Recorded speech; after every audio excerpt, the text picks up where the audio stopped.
Hi, I'm Kirsten, the Ectopic Pregnancy Support Podcast host. Thank you for listening, and I hope these stories and conversations bring you comfort and help you feel less alone. Enjoy this episode. Hi, Selina. Welcome to the podcast. Hi, thanks for having me. Thank you for joining.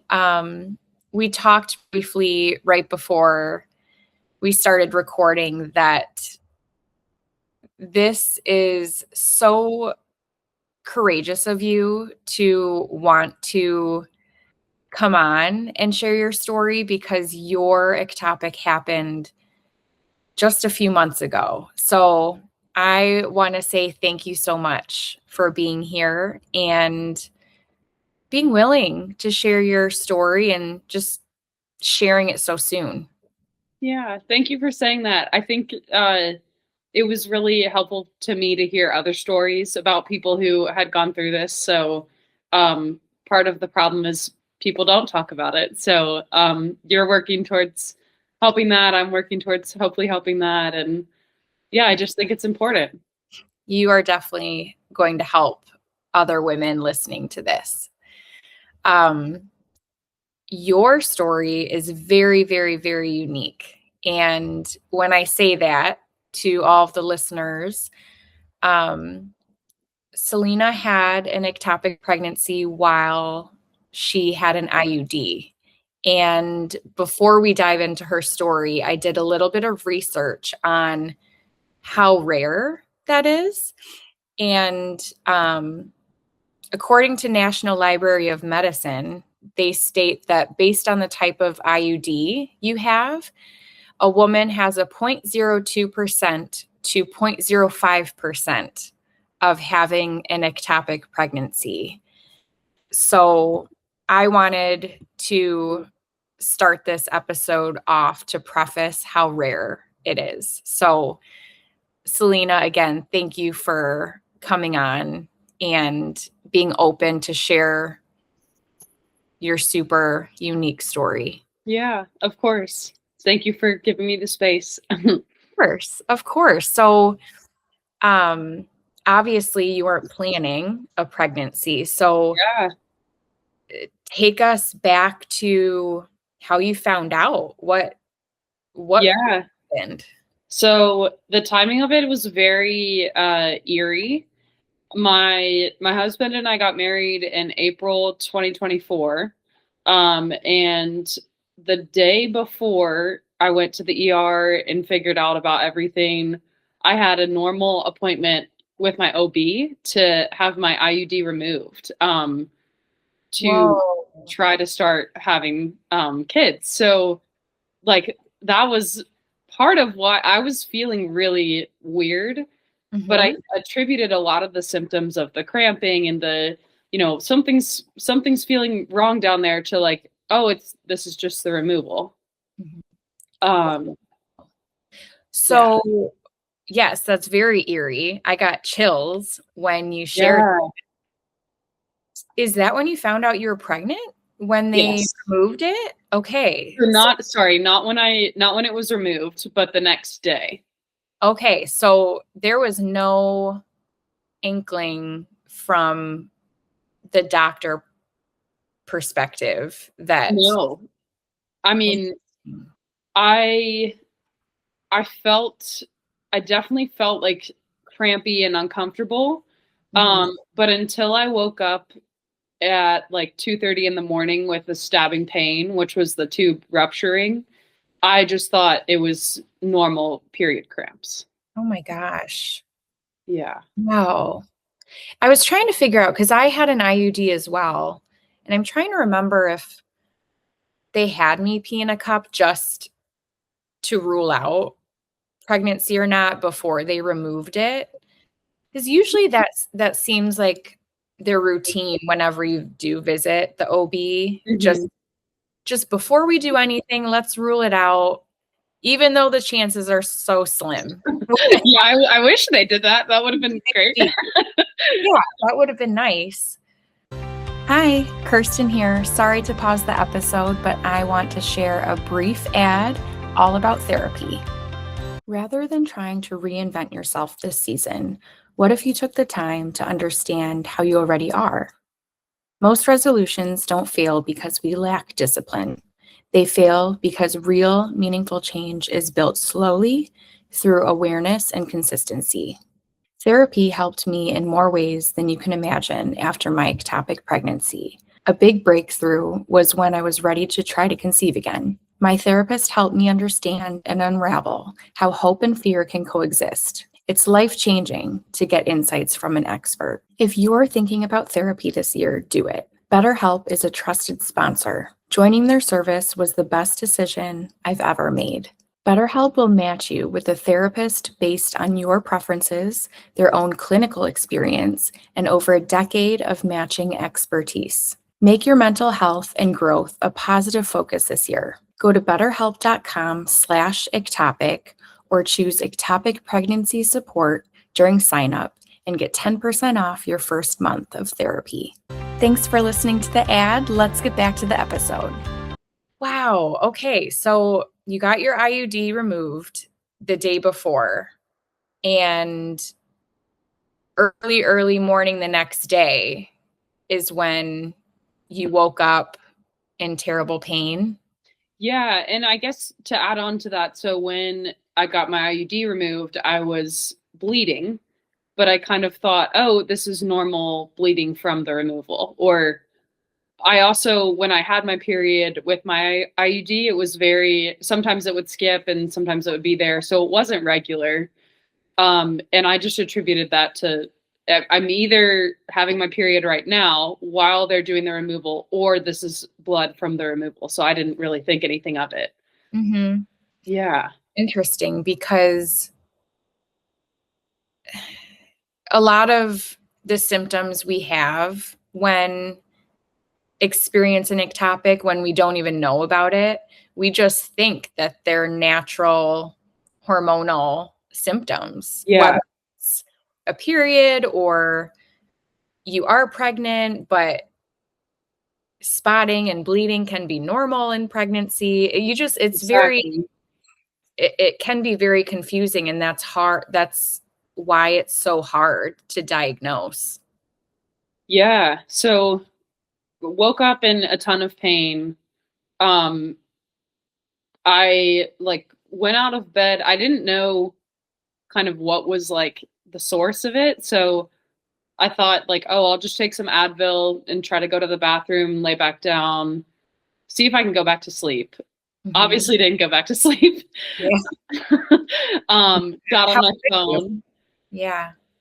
and was just like Googling, these are the symptoms I'm having. I took a online questionnaire for a UTI because I was like, it's something, I don't really know. I've never had a UTI. And I was filling it out, and it said at the end of it, like, you need to go to the hospital.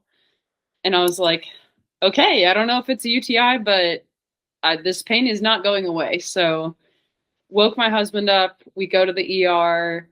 Um, I tell them, I think it's a UTI, but I never experienced this before, so I don't know if this is the same type of pain. And they do a urine test and come back in and tell me I'm pregnant. And I said to the guy who came in, "There's no way.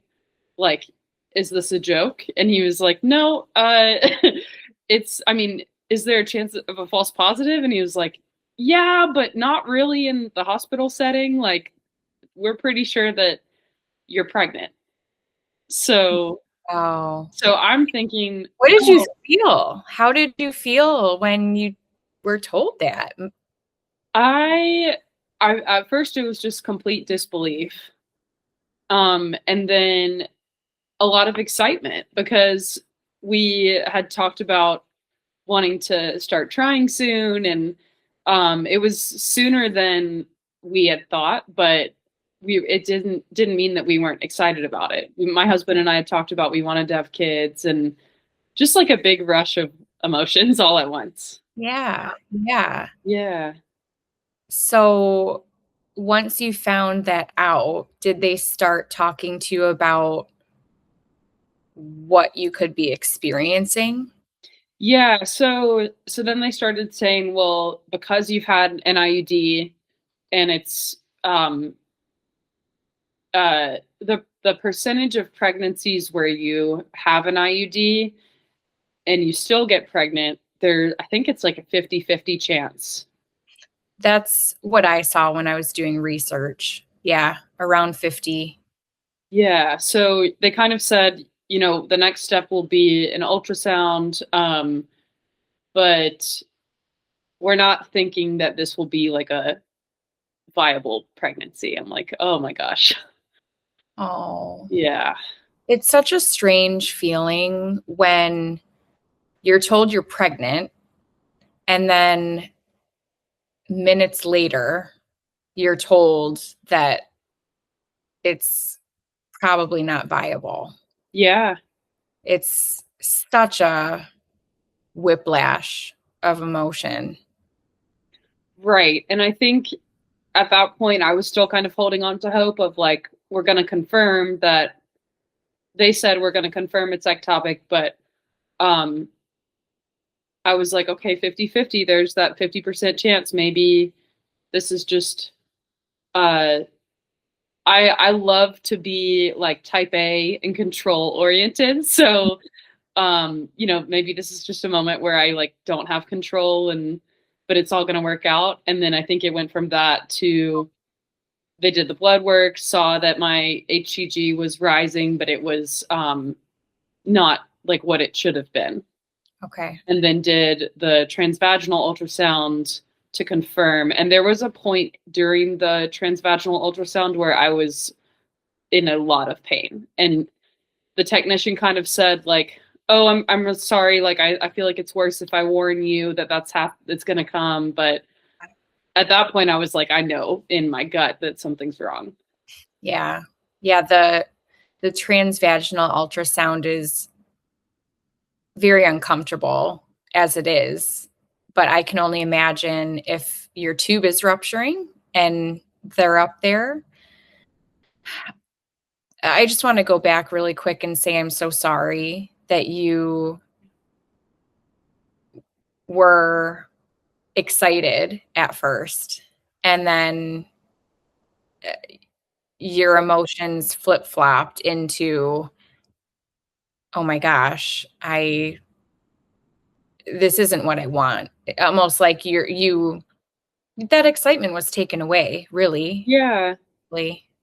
it was. And I think too, I'm 31, so I'd never had kids, never been pregnant, and I didn't really like know.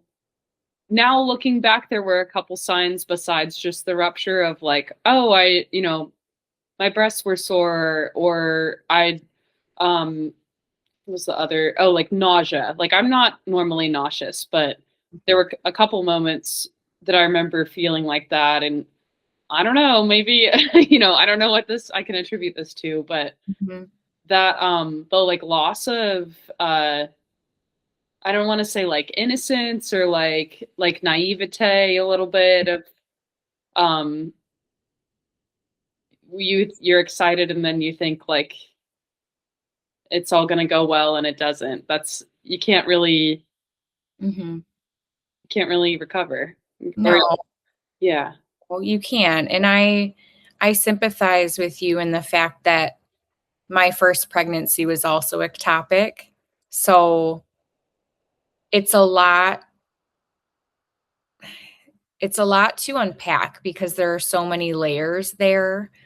Again, it's the excitement, and then it's the grief, it's the sadness, it's the fear, and there's so many emotions wrapped up together, and it's it's like you said, the entire innocence of pregnancy is gone. Hmm. Yeah. It's really unfortunate, but I know that all of us that have experienced it feel very similar. Hmm. Yeah. And now kind of that has been replaced with like a fear of, Mm. if we do get a positive test again, would that, I feel like I'd be holding my breath until we can confirm it's not this happening again. So, Yeah. Again, it just changes your outlook on pregnancy. It's not this easy, happy thing. Anything can go wrong at any time, whether it's the first couple weeks and you miscarry or have an ectopic, or something happens later down the line. You just never know. yeah, like it's not, nothing is guaranteed. No, no, For sure. it's not. So going back to your transvaginal ultrasound, Mm-hmm. could they see the rupture when they were in there? Yeah, so they confirmed, I think that was when I felt the most pain, like when they kind of were close to the rupture. Um, but they confirmed through that and the blood work that it was ectopic, and then uh, kind of said you need to go into surgery because it was bleeding. Not like a ton of blood, but they kept saying it's not emergent, but it's urgent. Like it needs to happen at some point today, but your vitals are good. It doesn't, we're not concerned about things getting really bad. Okay. So from the time you were told you needed surgery to when you actually had surgery, how long was that? Oh gosh. Let's see. I want to say found out from the transvaginal ultrasound around like 9 a.m.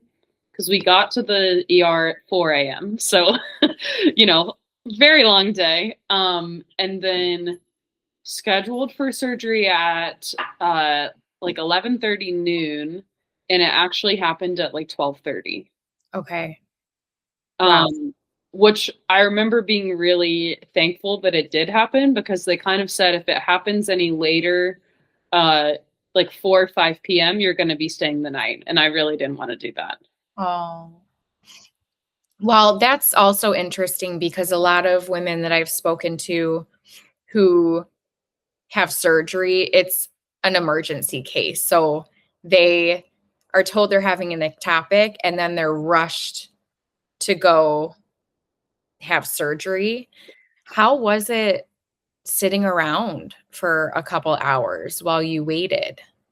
It was awful. It Uh, was really awful. At that point, too, my husband was with me, like in the kind of in between the ER and then going to the OB section of the hospital, but they wouldn't let him go like past. So, okay. after the transvaginal ultrasound, I got to come kind of back out into the waiting area and be with him for a little bit, but then I had to go be prepped for surgery. So, um, just, laying on a gurney by yourself, Oh, um, sitting in a room with a bunch of nurses like you see in the TV shows. So I think that was, I was freaking out. Like I was looking at the ceiling and trying to study like the patterns on the ceiling because I needed something to distract myself. mhm. Aw, I'm so sorry that you had to go back there by yourself. What was the Yeah. reason for that? I don't know. I'm not sure if it was that it was like a secure like germs, Okay, because all the nurses and everyone in that area was kind of like prepped to go into surgery, or a nurse okay. or a doctor. So I guess there was a point where they didn't let any visitors go past that, but I was upset too because I didn't get to say like bye, I love you, or get to like hug him. I did, but I'm being like wheeled away and I'm like, okay, I guess this is the last time I see you. It wasn't really said um Aw, ahead of time. So that was yeah. hard. Gosh, I can't imagine just waiting to be pulled into surgery and not have my husband by my side. Yeah, I mean, it's one thing to sit for hours in a waiting room together, and right. this is all you can think about, but then to go back alone it's very isolating, and it's really sad. Yeah, it is. I will say I got really lucky that two of the anesthesiologists who happened to be on that shift knew one of my friends who graduated from the college that's associated with the hospital, their anesthesiology program. So they're, younger, also like just showing up to a day's work, kind of like, oh, like, let's talk about other things. Like, Yeah. tell me about what you do. And, do you have any pets? Like, I remember being so thankful that there was someone to talk to Mm-hmm. and just not just have me sit there and cry.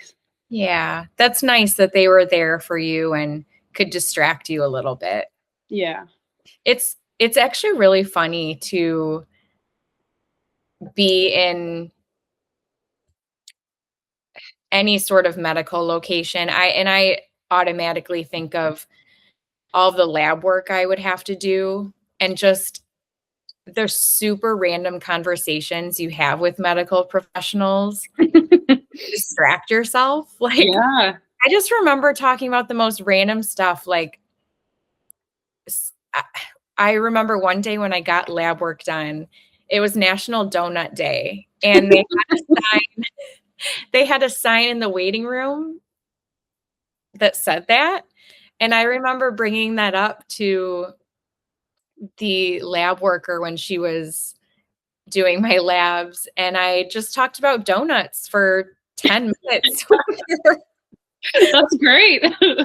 It completely distracted me, but yeah, I mean, when you're in a medical environment trying to distract yourself, you'll say anything, talk about anything. And Yes, so true. yeah, well, I'm glad that you had those medical professionals there by your side. Yeah. That was a huge blessing, like something Yeah. I didn't know that I needed, but um so I guess then went into surgery, um came out of surgery that afternoon, and I remember kind of saying before I went under, like, am I going to know if everything went well? Because they said, we can take uh we can take just the pregnancy out and save the tube. We don't know. It's going to all depend on the placement of everything. Mhm. And if it's close to your ovary, then we could have to remove your ovary as well, which, a lot to hear. But A I lot. remember waking up and saying, like, how did it go? Is everything okay? And they said we had to remove your tube, but it was far enough away from the ovary. And we checked your. It seems like everything else is okay. So it went as well as it could, and that was a huge relief. That's a big relief. And the fact that they didn't have to take your ovary, Yeah. yeah, that's a good sign. And I think now at this point, like, I didn't know what that meant for fertility. I was kind of like, yeah, it's good they don't have to take this extra thing out of me, but I didn't realize that the tube can kind of move between both ovaries. Isn't And that wild? so cool. I know. So, I didn't know that until I started interviewing women. yeah, Yeah. So, because a lot of people think, oh, I lose a tube, it's 50% down for right, conceiving. But no, that tube is just going back and forth. right. Yeah. I bet. How did you feel when you heard that? I was kind of shocked, honestly, just like, what? There's no way. But I think the one of the doctors who was there said when I was in med school, I had a woman who had an ectopic in one of her tubes, and then had uh, the baby that she conceived was from the other tube, from the right ovary, like where the original tube was removed. I was like, what? This is crazy. Yeah. I know. It's wild what our bodies can do. Yeah. And So, really, really thankful for that, like Mhm. in the moment too, because going into a surgery and not knowing what the outcome is going to be too is also just a scary feeling for Yeah, anything, whether it's this or another type of surgery. it's very scary. Yeah. So once you woke up and heard that everything was okay, how did you feel when you saw your husband finally? And how long did it take for you to see him? So let's see. I remember they said that I had to go to the bathroom before I could leave the hospital because I kind of asked like, okay, can I leave? Now that this is I want to go rest and recover at home. And so then he came in and I was still kind of out of it from pain meds and stuff. And he physically held me up. Like Oh, I held on to his arms and like held on by his wrists and was just like, okay, like 1, 2, 3, because I just was feeling like so bad. And it was a huge relief to get to see him and hug him. And he's been amazing. I don't know, like hearing stories about women who do have to do this by themselves or, navigate it without a partner, like that's so hard. yeah. So I very know. thankful for that. I know. I can't imagine doing it alone, especially like you said, when you have a partner that's so supportive. Hmm. I Yeah. didn't even get to ask you this. Did you know what an ectopic was when you were told that you could be So happy? I did, but it was a very like faint. I feel like I learned about this a while ago, and I remember that's when it gets stuck in the tube. I definitely did not remember the like life-threatening part of it or the difference between like a rupture and then catching one earlier. Hmm. So the things on your podcast, from other women saying like, "Oh, I had the option between surgery and methotrexate," and like Hmm. that wasn't. I didn't have any of that. It was just like you're going into surgery and Yeah, this yeah. is what's happening. You didn't have the choice. Right. But I mean, it's a different scenario for everybody. Mm. Yeah, So I think in the moment I just kind of was like, there's no way I'm pregnant. Second, I remember what this is where it gets stuck in your tube, but that was the understanding of it, not, oh, okay, this means I'm going to have emergency surgery. yeah, yeah. It gets real really quick once you start Googling things, and it's really scary. Yeah, for sure. At what point did you tell your friends and family? How did that all happen? Yeah, so family, uh, we got the positive. We told them when I was in the ER because I sent a text to my parents and just said, "Hey, I'm at the ER, not sure what's going on. We'll keep you updated." And then we got the positive pregnancy test from the urine, but I wanted to hold out and confirm with the ultrasound. So didn't tell them for a while. And then I told my husband if I am going into surgery and this is ectopic, then they need to know. Hmm. So they knew pretty immediately. There were a couple friends who I was supposed to hang out with that night, just close girlfriends, and I texted them, kind of said, "Hey, I'm not sure what's going to happen. I'm in the ER." And then my husband was the middleman, I guess, for all of like those communications of friends reaching out, family, my family and his family, um, and we really kept it to like our family and our inner circle knew that day, just because we felt like it was such a big deal. Like we wanted to tell them. Yeah, Um, and I was also so um I mean I was down for the count because after surgery you're recovering. I was so hungry because I hadn't had food since that dinner the night before. So, and then you can't eat because they don't know when your surgery is going to be. But I was very out of it in a week. And I remember being like in our bedroom. I'd just eaten a Jimmy John's sub. And I was like, okay, I'm done. Like this day's over. And my husband was in our living room on the phone, like talking to families and friends. And like that was a whole nother burden on him to be the one who's, relaying all the information. And um he was happy to do it, but like, he's also going through this and still kind of processing it. And then he has to be the one to put on the face and text and call everybody. Right. Right. I know it's one thing to have to do it yourself, but then to have your partner have to do it. And that's something that I often share that, our partners suffer too. And they might not be suffering from the physical aspects, but emotionally they're going through it too. And to have you back at surgery and him having to tell the family about the news, it's really hard. Yeah.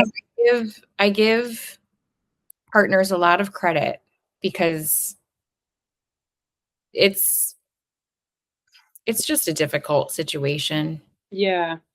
I agree. I think for him it was the whole time that I was in surgery or waiting to go into surgery, it was the opposite of me, or the opposite of me before, just like by yourself with your phone. What are you going to do besides ruminate and worry? Right. And I'm sure he was getting all sorts of questions too that he didn't have answers for. So there's that too, that the questions and the thoughts, they just pile up. And yeah, your mental state really gets a beating. For sure. Yeah. Yeah. I actually just recently scheduled a post to highlight how heartbreaking it is to share that you're pregnant, but in the same sentence say, but it's probably not viable. Or, it's just one of those things that you never wished or imagined having to say. And Yeah. again, going back to our earlier touch point on this was your first pregnancy, that's even more heartbreaking too. hmm Yeah, and just not knowing what to expect, like um it's a life-changing thing. Like uh I think something that was really complicated for me to navigate kind of in the recovering stage too was we weren't trying. Like this was not planned. But that doesn't mean that I don't have all these emotions and like that we weren't excited. Right. Right. And like you said, you got your IUD out the day before because you wanted to start trying. And you had that excitement when you were told that you were pregnant. And yes, you weren't trying, but your excitement was fully there. And it'll be there 10 times more when that happens again. Right. Yeah. So, how has recovery been? I think the physical recovery for me was easier. Uh, I mean, I had never had surgery before outside of wisdom teeth, so I had no idea what to expect. But I, I, I'm a teacher and I have a very active job, so I was not at work for a week and a half, Okay. completely unplanned, which was really tough. But um, did that purposefully because I know myself, and if I'm up and walking around all day and trying to, do all the things that I can normally do at my job, then I'm not going to get better. Mm-hmm. Um, so I just, watched a lot of TV, read a lot of books, did a lot of sedentary resting, and um, the the mental game of it all was a lot harder, Mm-hmm. especially because mine was the surgery was laparoscopic, so I have scars from it, but they're pretty small, and everything went relatively well. So um, just being forced to slow down was really hard because I'm a very uh, like to be busy, like to see friends, go to work, and all that just stops. Mm-hmm. Yeah. Yeah. The the fact that you're not in control of the situation, and I'm also type A, as you said earlier, so I like to control the environment and the situation that I'm in, and the fact that I, I couldn't control any aspect of this Yeah. experience was really, really hard and a big learning lesson for me. Hmm. But it sounds like you listened to your body and tried to rest as much as possible. Yeah. I think I remember feeling a tension between, well, if I feel these emotions and I give myself the space to grieve and be sad and cry, then like that's going to be a good chunk of my day. It's not like I can turn it on and turn it off. Yep. So I felt a tension between like, I'm going to color like a coloring book and read and do these like fun activities to just because that's part of resting, or I'm going to journal, listen to sad music, be in my feelings. Mm-hmm. um and like you need both of those. It's not like one of them is better or worse, but um I was lucky to have that time after the surgery to just choose day by day. Okay, today I'm going to do this, or you know I would much rather read than journal right now, like Yep. just Yeah. get away and escape for a little bit. Yeah. Yeah. I appreciate you saying that. Both of those sides of the coin can coexist together. Hmm. And there's really no, recipe to coping and grieving. It's just, like you said, day by day. Yeah. Sometimes it's hour by hour. It's just dependent on how you're feeling in the moment. Hmm. So Yeah. since your surgery, have you had any follow-ups with your OB? Or So I actually another eerie timing thing.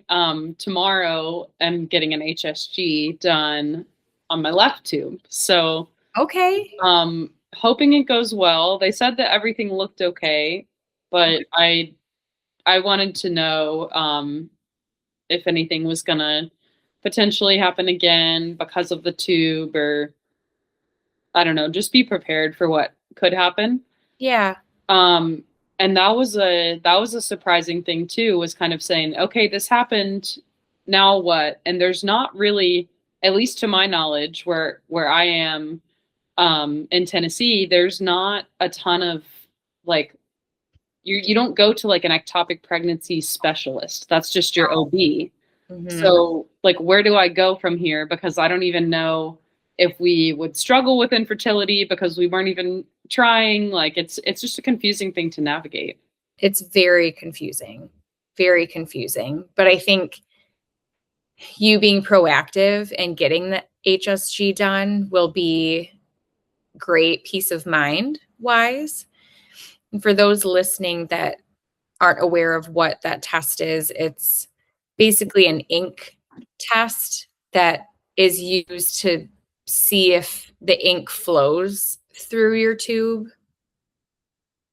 easily. And it's basically to check for blockages, to be sure that your tube is clear and everything's good to go. So I think that's great that you're going to do that tomorrow. You'll have to keep me updated. I will. Because And you had that done, right? I actually had that scheduled, but the month before I was going to do it, I conceived my Mm, rainbow baby. So I highly recommend it to most women after an ectopic, especially if they haven't heard of it before, or maybe they're just looking for tests to do, mm, tests to ask their doctor about. And an HSG is always top on the list. Um, like I said, especially when you have surgery. Um, I'm not quite sure about ectopics when you're treated with methotrexate, but mm. yeah, it's just a really good test to Yeah, do. I think so. The other thing that I felt like very recently, trying to do more of the proactive what now steps was, um, well, I mean, are there more tests that need to be done? Like, Mm-hmm. I don't even know what, you know, what's necessary and what's not, because if looking at the statistics of this happening to me, like you said, 0.02 to 0.05, like this was none of this was supposed to happen. So, and I Oh, don't like the risk factors of smoking, history of STDs, like all the things that you search, like why did ectopic pregnancies happen? That didn't really help. So the question of why is really hard to navigate. And I don't know if I'll ever know the answer. I don't think there is an answer. I think it's just, bad luck, or not, the timing was not right for whatever reason. But uh, it's not like you can say, okay, yes, I was smoking, and so now I can stop smoking and get a test done to see if there's improvement in hmm. my reproductive system. Like it wasn't that cut and dry.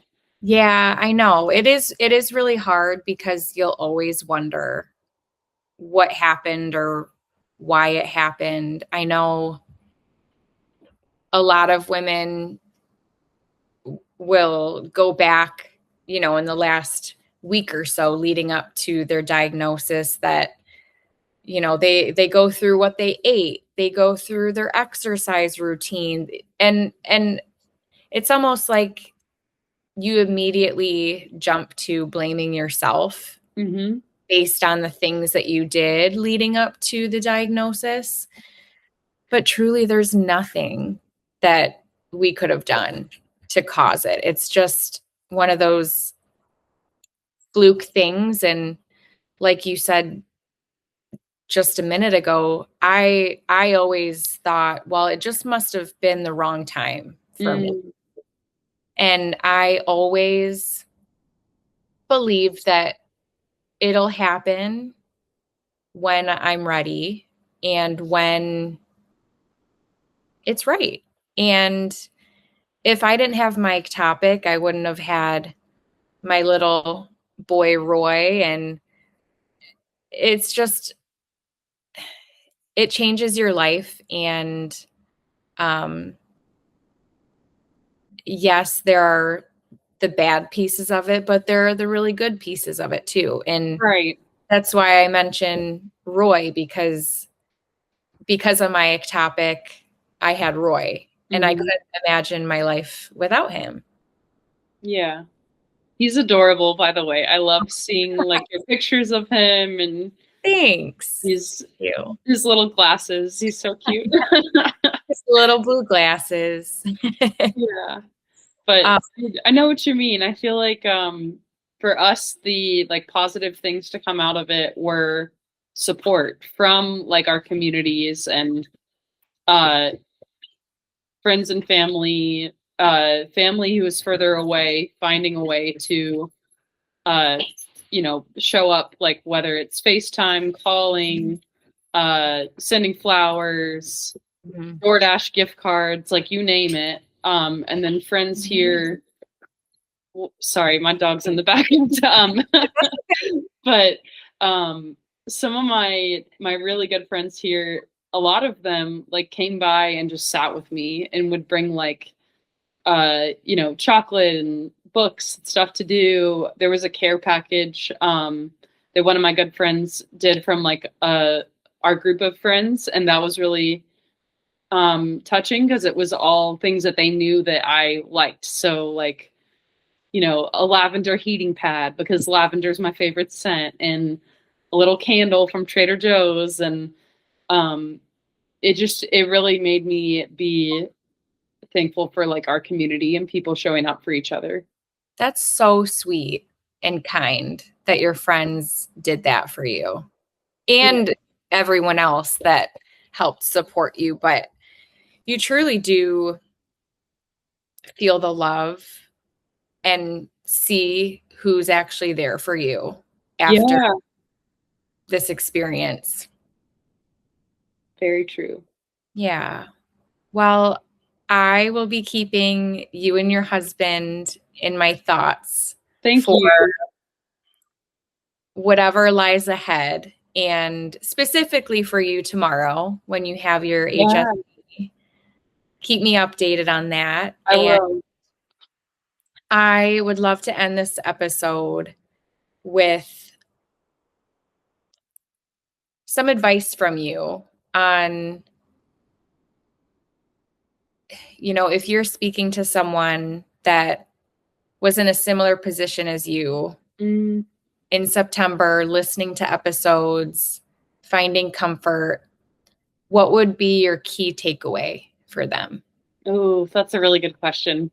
I I don't think I can pick one. I feel like know there's it's a really hard one too. yeah, there's a lot of different ones. I think first one of them is that like it doesn't matter if you were planning or trying or you had no idea and this happened, or like the circumstances of how the pregnancy came to be don't matter. Like it's still counted, or it's still like you're entitled to feel all those emotions Mhm. um because it is what it is. And um that was really tough for me, being like, how do I navigate this grief of, like you said, it's so layered and really complex. There's lots of different sides. But that was like um I wrote a letter to the baby that I like read to my husband, which was really emotional, but also really, really cathartic to say, like, we never knew the gender or picked out names or did any of that stuff, but this was still, it mattered to both of us. Mhm. Um, let's see what else. Really good idea. Yeah, thank Yeah, you.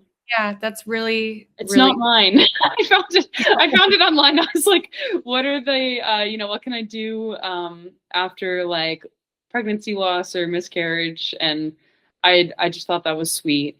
Mhm. I'm a big reader and writer, so Yeah, that's yeah. really sweet. Um I think besides that, it would be to like not be so hard on yourself, and really in the aftermath and the searching for why, even just going back to day-to-day life. I remember thinking like for 6 weeks I couldn't go to the gym. I love going to the gym. I love lifting weights, and like that's just it's a stress reliever. I go after school, it's like just gets everything out of my system, whether I had a bad day or a good day. That's what I'm doing. And I remember being like, 2 weeks out from surgery, like, oh, I really want to go back, and then feeling bad, but no, I need a rest, and like do whatever you need to do to get through the day and take the time to rest and heal, because that's what you need. Don't feel bad about it. Yeah, that is such good advice because, like you said, it's so hard, especially when you're an active person day to day. It's so hard to just lay around, but Yes. you have to, and you have to tell yourself it's okay. Mm-hmm. Yeah, Yeah. that's great. Yeah. Well, Selena, thank you so much for sharing your powerful and very unique story. I really appreciate it. And it's going to touch other women for sure. That gives me chills. Yeah. Ooh. It's the truth. It's the truth. Yeah. That's the goal. I want people to know that, you know, I want this to be talked about more, as I know that you do too. Mm-hmm. So, yeah. Well, thank you for helping me spread the word on ectopic pregnancy, because it's, so many suffer in silence, and I don't want that to be a thing anymore. Yeah. I agree. Thank you so much. Thank you for listening to the Ectopic Pregnancy Support Podcast. If you are looking for additional resources, head to ectopicpregnancysupport.com to learn more about my exclusive online support chat. Also, don't forget to follow me on Instagram and Facebook. See you next time.